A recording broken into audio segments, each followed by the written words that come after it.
Alright guys, welcome back. We're at day number 23. So over the remaining 7 or so days, the next week, we've pretty much finished with the plan as such and mapping it out, and by now you should be implementing it if you're following along. Now, whilst I haven't told you exactly what to do, we've given you the framework that has worked for me. It's worked for all of my clients over the last couple of years. And again, it's not rocket science. We're not making up anything new.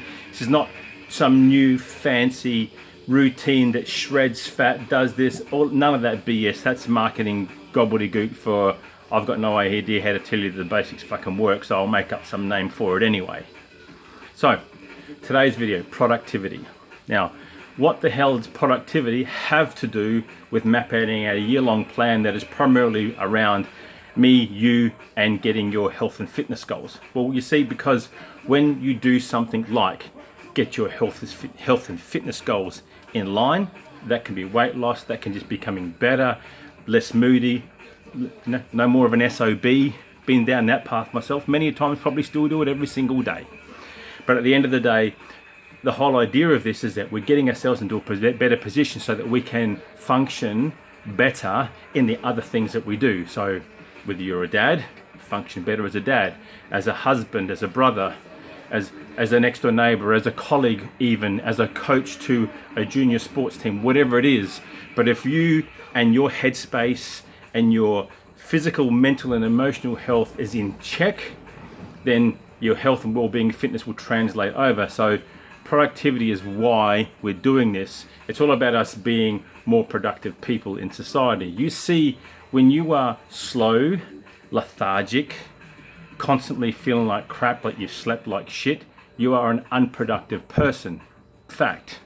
I don't need to tell you that's backed by science. You and I both know that. Any one of us during our formidable teen, early 20 years have gone out and got absolutely shit-faced one night and woken up the next day, and the next day we are not functioning well.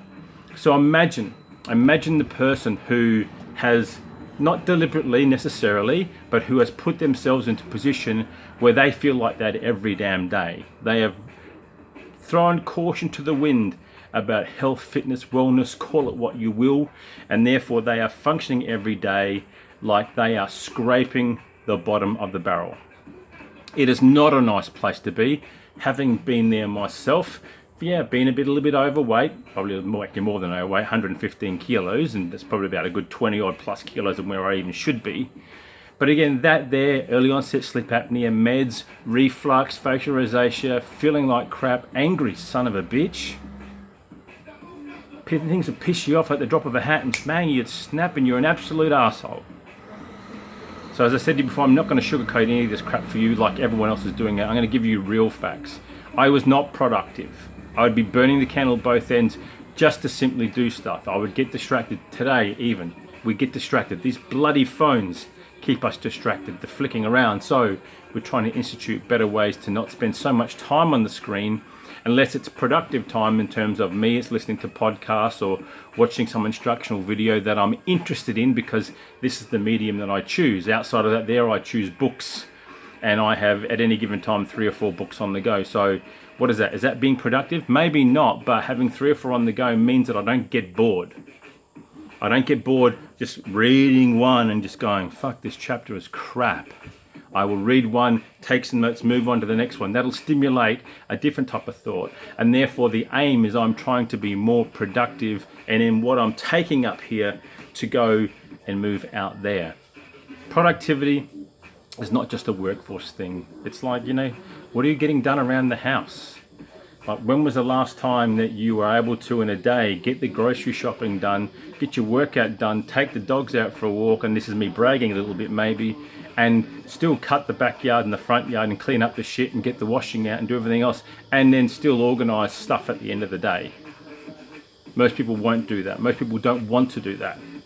So for me, what I do in my health and fitness translates into other things that I don't have to do, but the stuff that I feel like I should be doing. See, that's where a lot of us differ.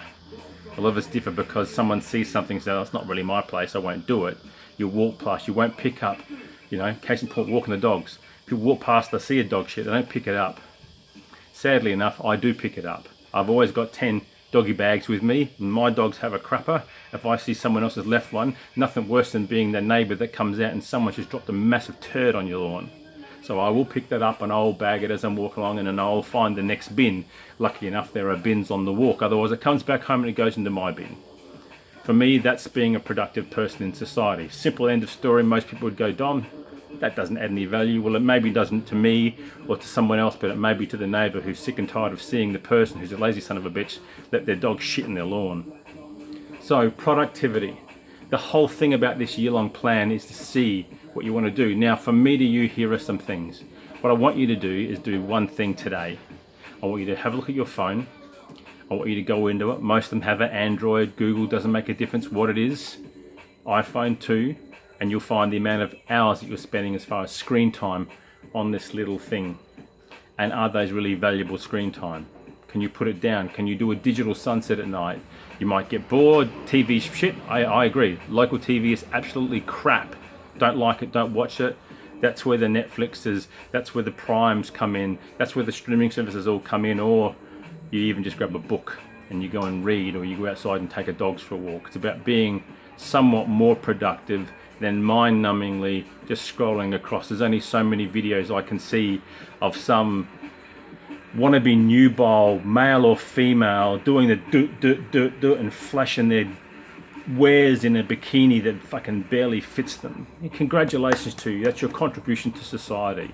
You know, or the other videos that I'm constantly seeing now of some fuckwit go up to a security guard and try to crack a fight, and then the security guard smacks him one punch.